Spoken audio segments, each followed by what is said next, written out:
नमस्कार, मैं हूं जयशंकर सुमन। आप देख रहे हैं हिट इंडिया न्यूज़ चैनल। आज आपको हम एक ऐसे शख्सियत से मुलाकात करवा रहे हैं जो महिलाओं, बच्चों के लिए लड़ाई लड़ती रही हैं, समाज के लिए लड़ाई लड़ती रही हैं। अब वे 89 विधानसभा क्षेत्र से चुनाव की तैयारी में जुट गई हैं और वो भी भाजपा के टिकट पे। तो हम जानते हैं 5 जन बत्रा जी से कि ये चुनाव की तैयारी कैसे कर रही हैं। जी, टिकट की दावेदारी है। बाकी टिकट किसको दी जाती है ये भाजपा का निर्णय होगा, पार्टी का निर्णय होगा। तो आपने मजबूती के साथ चुनाव लड़ने का बात की है, तो अगर 89 विधानसभा क्षेत्र में समस्याओं का अंबार है, सबसे बड़ा जो है यहाँ पर वाटर लॉकिंग, पानी, सीवर जाम, सड़कों पर पानी, नाली जाम, सफाई नहीं हो रही है। जी, यदि हमें जनसेवा का अवसर मिलेगा तो वाटर लॉगिंग के निवारण के लिए 4-5 ठोस कदम हैं जो उठाए जा सकते हैं। उसमें सबसे पहले तो जो प्रशासन है उसको जागृत करके ड्रेन्स और सीवर्स की सफाई करवाना, अननेसेसरी कॉन्क्रीटाइजेशन बंद करवाना, स्लोपिंग जगह जगह ठीक करवाना, जहाँ पर गड्ढे हैं या सीवर हैं। क्योंकि अभी जब हम क्षेत्र में निकलते हैं तो लोग कई जगह टूटी सड़कें, जल भराव की समस्याएं दिखाते हैं, कहीं पे ड्रेन्स का लेवल सड़कों से ऊपर है, उदाहरण के तौर पर जीवन नगर। तो इनमें कुछ इम्प्रूवमेंट की जा सकती है। मैडम, आप तो देखिए पढ़ी लिखी भी है और वकील भी हैं, तो लड़ाई लड़ना जानती हैं। यहाँ के अधिकारी, नगर निगम के अधिकारी विधायकों की नहीं सुनते, तो आपके क्या सुनेंगे?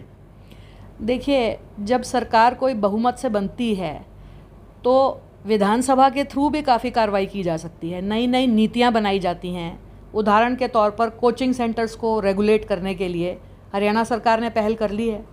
तो ऐसा नहीं है, विधायक होना अपने आप में जनसेवा का एक बहुत सुनहरा अवसर होता है, काफ़ी कुछ किया जा सकता है। मैडम, एक सवाल है कि फरीदाबाद जिस विधानसभा क्षेत्र से आप चुनाव की तैयारी कर रहे हैं, उसमें समस्या ही समस्या है। सबसे बड़ी जो समस्या है सीवर समस्या है, जाम समस्या है। लोग प्रदर्शन कर रहे हैं, लोग नारेबाजी कर रहे हैं और सरकार बीजेपी का है। तो ऐसे में जनता को किस बात से लुभाएंगे, किस बात को अपने भरोसे में लेंगे? देखिए, मैं ये कहना चाहूँगी कि कई जगह पावर सप्लाई बहुत इम्प्रूव भी हुई है। पहले से रोड्स की कंडीशन बेटर भी हुई है कई जगह, ऐसा नहीं है। जब पहले 20 साल पहले जब आप फरीदाबाद देखते थे या और पहले जब देखते थे, जब भाजपा की सरकार नहीं थी, तो सड़कों का जो हाल है वो हम सबको याद होगा। टूटी हुई सड़कें थी, गाड़ी चलाने लायक नहीं थी। अभी ये है कि जनसंख्या जैसे जैसे बढ़ती जा रही है, ड्रेन्स वगैरह की सफाई की उचित उसका इंतज़ाम, उसमें इम्प्रूवमेंट की आवश्यकता है, वो की जाएगी। भाजपा को जनता ने 10 साल दिए।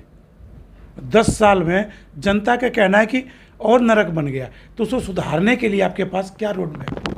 उसको सुधारने के लिए, जैसा मैंने आपसे कहा, विधानसभा के थ्रू बहुत से निर्णय लिए जा सकते हैं, कठोर निर्णय भी लिए जा सकते हैं। और मुझे नहीं लगता कि भाजपा के अतिरिक्त कोई भी पार्टी इतनी डेमोक्रेटिक है जहां एक आम नागरिक खड़े होकर सवाल जवाब कर सके या अपने प्रत्याशी से या अपने विधायक से कोई प्रश्न पूछ सके।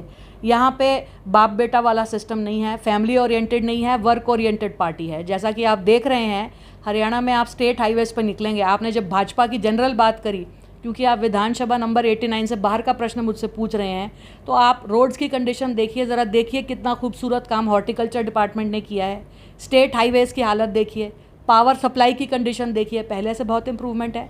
जनता जो विपक्ष है ये आरोप लगा रही है कि हरियाणा में बेरोजगारी दर बढ़ गया है और फरीदाबाद जो है एशिया के मानचित्र पे 10वें स्थान पे कभी था रोजगार के मामले में।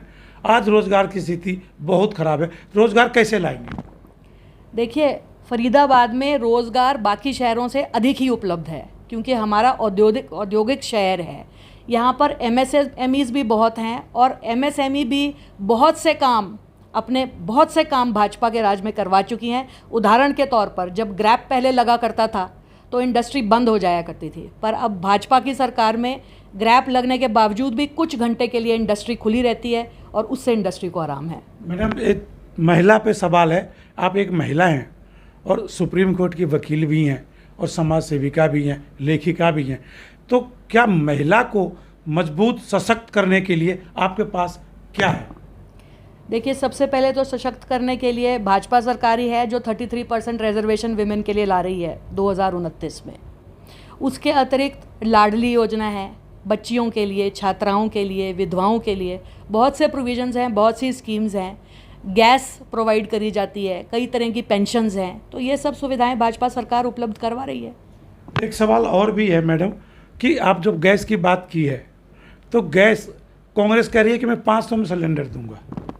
भाई, अगर आप सब चीज़ सब्सिडाइज कर देंगे, अभी ये मैटर जो है सबसे आपको पता है सब जुडिस है माननीय उच्चतम न्यायालय के समक्ष कि फ्री बीज दिए जाने चाहिए कि नहीं दिए जाने चाहिए, क्योंकि एक तरफ टैक्स पेयर है जो समझता है कि हमारे पैसे का जो हम राज्य को देते हैं उसका सदुपयोग होना चाहिए, और दूसरी तरफ जो जनता को वेलफेयर मेजर्स चाहिए वो भी आवश्यक हैं। तो इसमें बैलेंस स्ट्राइक करना पड़ेगा। जनता आपसे जो आपको टिकट देती है बीजेपी, तो जनता आपको वोट किन किन मुद्दों पे आप लेंगे? नहीं, देखिए, यदि आप व्यक्तिगत हमारी बात करते हैं और वो भी यदि टिकट मिले तब, तो फिर ये है कि महिलाओं से अपेक्षा काम की थोड़ी अधिक की जा सकती है। दूसरा, पारिवारिक एकता के क्षेत्र में भी कुछ काम हमने किए हैं, सामाजिक भी किए हैं और वकील होने के नाते भी किए हैं।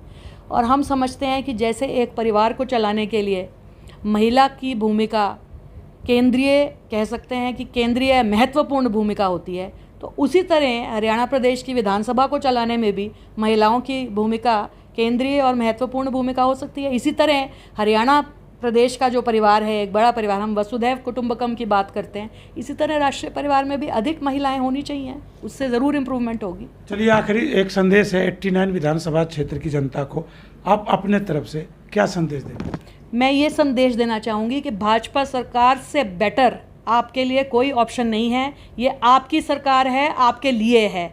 ये आपकी हर आइडियोलॉजी, हर सपने को पूरा करने में पूरी तरह सक्षम है, पर इसमें यह भी है कि आपका पूरा सहयोग चाहिए और जनता भी अग्रसर होकर मेहनत और परिश्रम करके अपने सपनों को साकार करने के लिए भाजपा को पुनः लेके आइए। ये थी 5 जन बत्रा सिंह, एडवोकेट भी हैं, समाज सेविका भी हैं और महिला और युवाओं के लिए, बच्चों के लिए लड़ाई भी लड़ती आई हैं और अब तक कई केस ऐसे हैं सुप्रीम कोर्ट में जो फ्री भी लड़ी हैं। अब ये 89 विधानसभा से भाजपा के टिकट पे मांग रही हैं और इन्हें उम्मीद है कि भाजपा इनको टिकट देगी और चुनाव मैदान में होंगे। और इसके बाद सबसे पहले जो इनका महिला सशक्तिकरण मजबूत करना होगा और वाटर लॉगिंग, बेरोजगारी की बात भी इन्होंने किया है। और 5 जन बत्रा सिंह जी काफ़ी अग्रेसिव रहते हैं समाज सेवा के लिए। अब ये देखना ये है कि 5 जन सिंह बत्रा को टिकट भाजपा देती है और चुनाव मैदान में उतारती है तो आगे क्या होगा ये तो जनता ही तय करेगी। आप देखते रहिए हिट इंडिया न्यूज़ चैनल।